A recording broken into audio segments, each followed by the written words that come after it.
Hi, my name is Anna Anario, and I'm part of the team that makes the PARC forums. The PARC forums here have been at this auditorium for the past 40-plus years. It started in 1977. We have forums on various topics, on research areas that we do at PARC, from AI, human-machine collaboration, IoT, hardware, clean tech. So we're very excited to have the future of AR, VR, and industrial IoT for business. We have here Francesco Fornari. He's a founder and CEO of Virtuoso. You might have seen some of the brochures out there. The world's first 5G cloud virtual reality and augmented reality enterprise SaaS product. He's also the co-mentor and advisor of the Microsoft Ventures Accelerator and Be My Guru Network.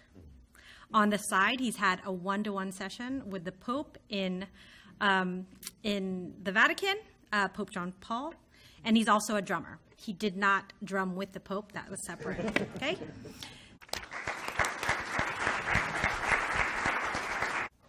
I've been told that I've got some smart audience here in front of me today. So I'm going to ask you a question. How many of you can create a slide and present in PowerPoint? Yeah, you are really smart. But because you are at PARC, I pretend that you are much more smarter. So I'm going to make a little bit more difficult, okay? How many of you can create immersive experiences and present in virtual reality? Don't worry, because today, in the next 20 minutes, a magic will happen here. Everything started with this guy here called Charles Wheatstone. In the 1838, he invented the mirror stereoscopic. That is the basement of any XR technology that you can find today in the marketplace.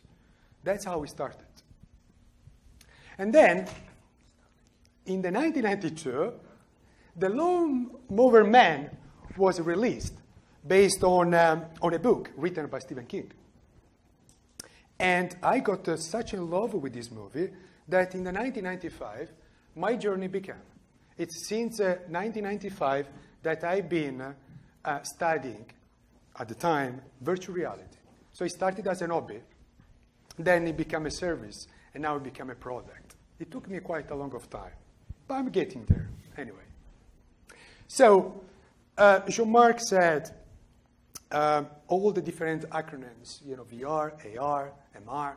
So before we start, let's clarify what those terms are all about. So if you think about, on the left side, we got the completely immersive experience. And then on the right side, it's the reality here. So virtual reality, it's a technology that is fully immersive. On the other hand, we got augmented reality, which is overlay digital content on top of a reality. And then in the middle, we got this mixed reality, which is a combination of the two. Plus, also, you can do a lot of other things. You can actually mapping the reality and interact with the reality on that. So all of this technology goes under the name of XR. Okay? Really basic. But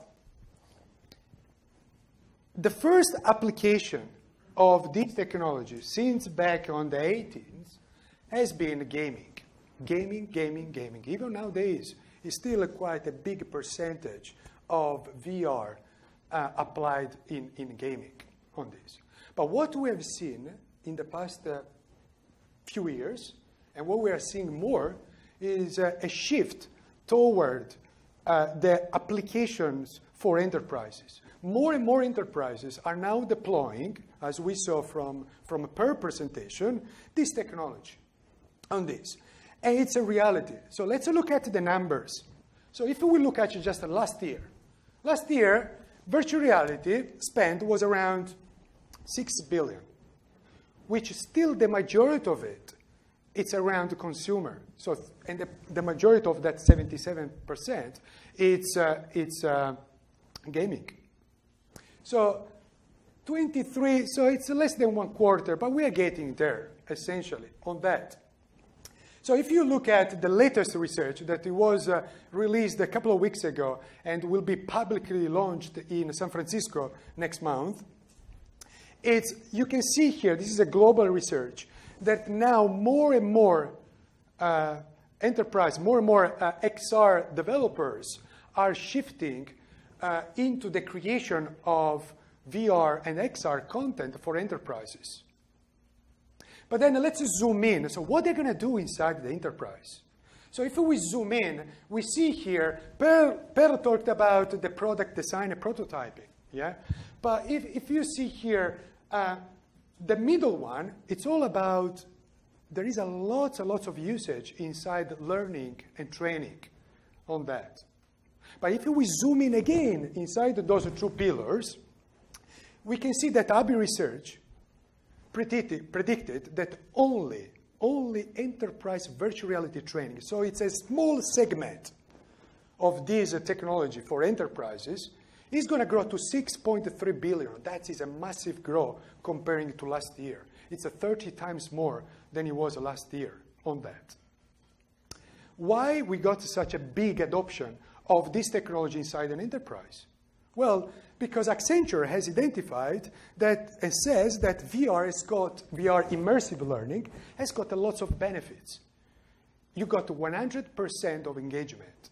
You got reducing cost, learning through mistakes.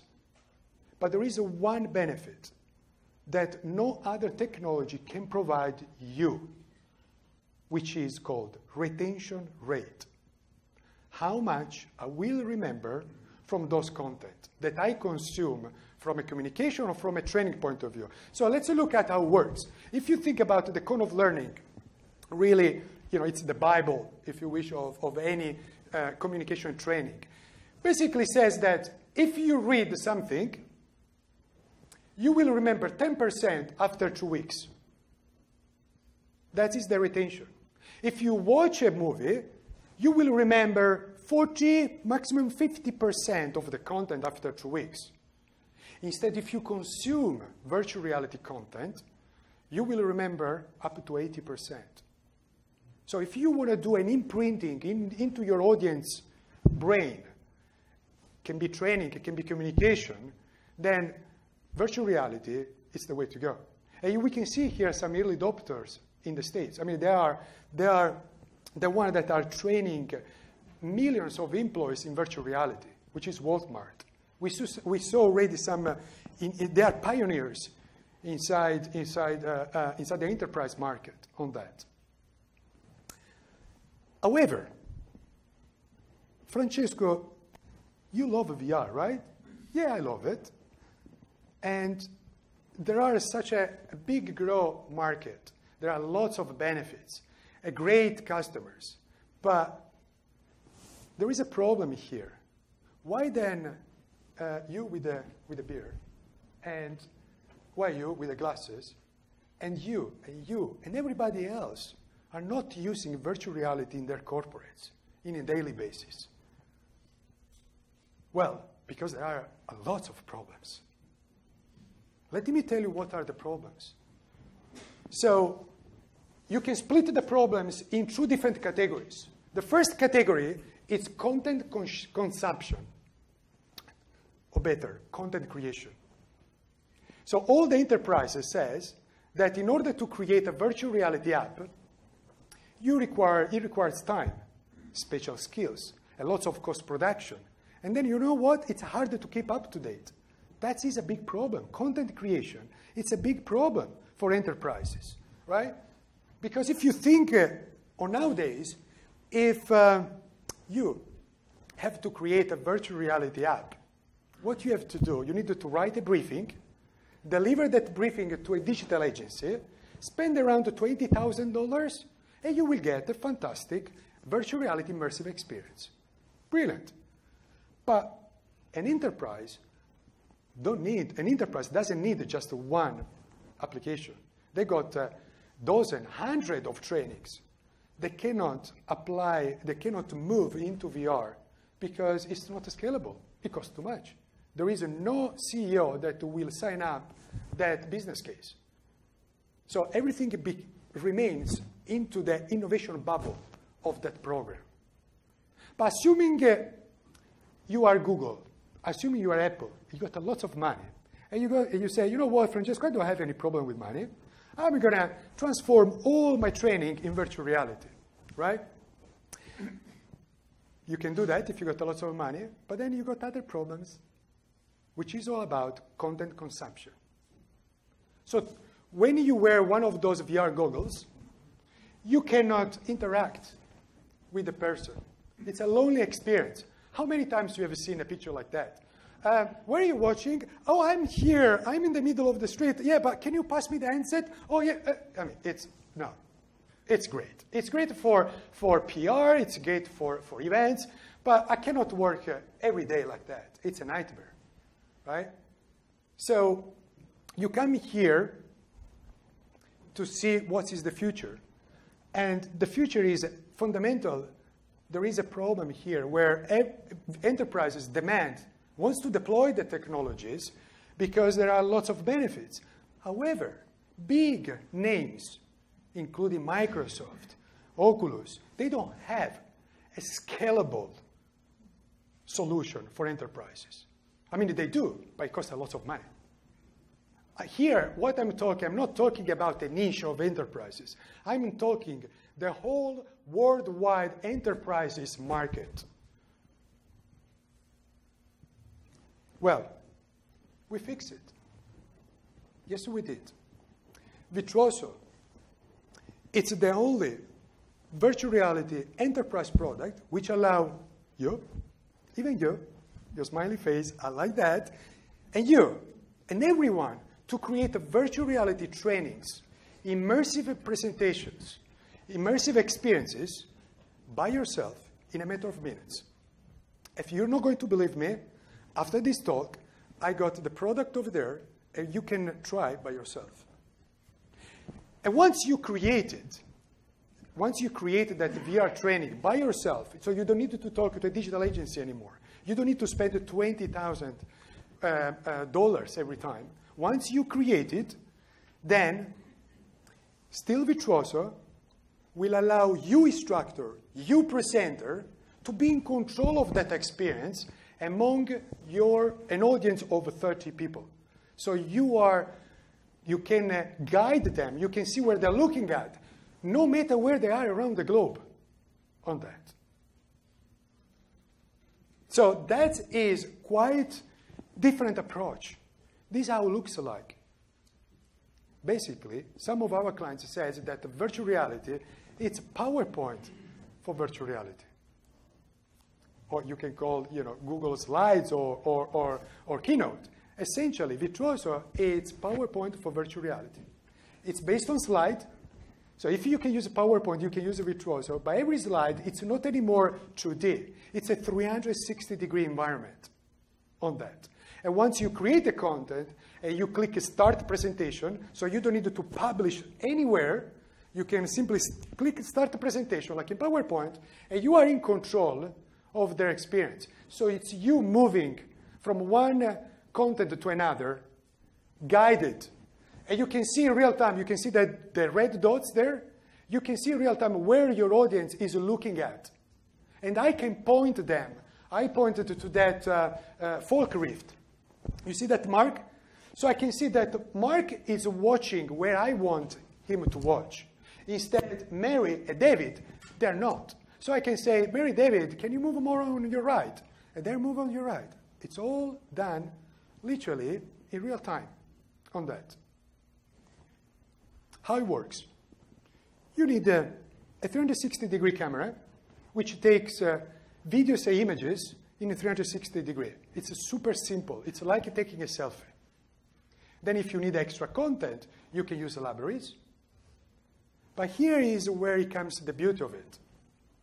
Enterprises has already got training materials in 2D.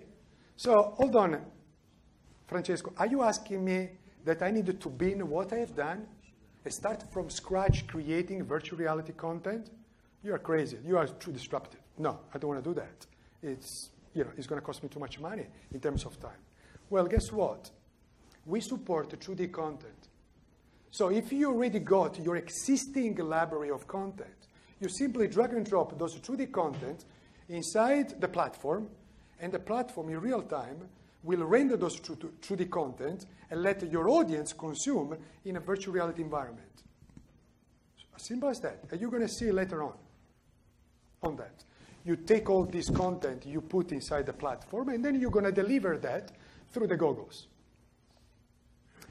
But again, enterprise has got some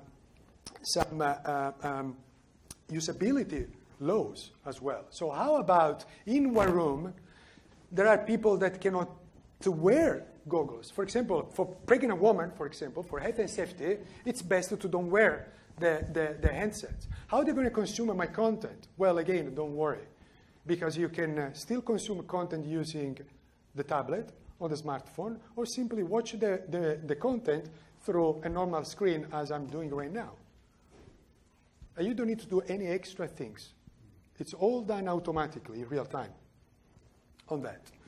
We launched the product 1 year. Now, this is, I don't want to sell, it's not a sales presentation, but what I'm trying to say here is that it took us around 3 years to create this product in collaboration with some of the biggest research and development institutions. So one of the R&D labs that we work very closely is with British Telecom on that. And after these 3 years of hard work, we launched the product in less than 1 year. We have been bombarded with orders, essentially, on that. How they're using it. How enterprises are using virtual reality nowadays without spending a fortune? Well, they're using, of course, on the left side, they're using it for learning and development. I'm not going to go into the details. So they're using it for talent acquisition, onboarding, really boring mandatory trainings, transforming that in VR, soft skills, you name it. But also they're using VR into the marketing, and the sales arena on that. So that's how they're using it. A couple of examples. Net-a-Porter. Net-a-Porter is the biggest luxury e-commerce that you can find. Armani, Gucci, you name all the brand. And they are using Virtuoso for onboarding. Essentially, with Virtuoso, they reduce cost, reduce accident that they had in their warehouse, and now they're using Virtuoso in many other ways. They're using also for brand. They're using it for prototyping facilities. Because once you got that platform, so easy to use, you can use it as you like it, because you don't need to spend $20,000 every time and that. And one other example is we did a world record 3 weeks ago with BT and Belfast Harbour. So 3 weeks ago, it was all around the news in Europe, from Computer Weekly, the Daily Mail, all of them talked about this world record. Essentially what we did the first ever VR live content creation and real-time content consumption over 5G network. So what we did, we had the user that created the company using a laptop connected to a 5G router, not Wi-Fi or Ethernet or Ethernet or anything else like that. It was a 5G router connected to the BT 5G network, where you could get our cloud platform. And then all the users, which were spread out in different locations, they were connected. We connected the handsets, Pico interactive handsets, tethered with 5G mobile. And all of this was done over 5G network without touching whatsoever the classic internet network. It was done all in real time, virtual reality, content creation, consumption, and interaction, all in real time as a per set with almost, I would say, zero latency on that. Now, you cannot democratize virtual reality if you have got a product, a technology that works just for one brand. So this is an agnostic platform, essentially. And we have built an ecosystem of partners as well. And here I got one of our biggest partner, which are supporting Virtuoso globally. It's Pico, which it's one of the biggest VR company, both also in Europe, in the States, and in China on here. So I promised you that I was going to show you a magic, and it happened here.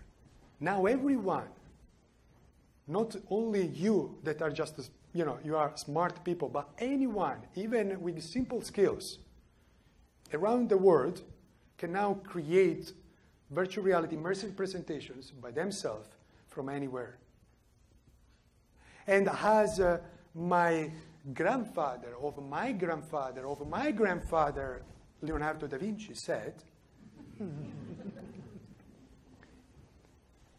knowing and meeting people enrich your soul.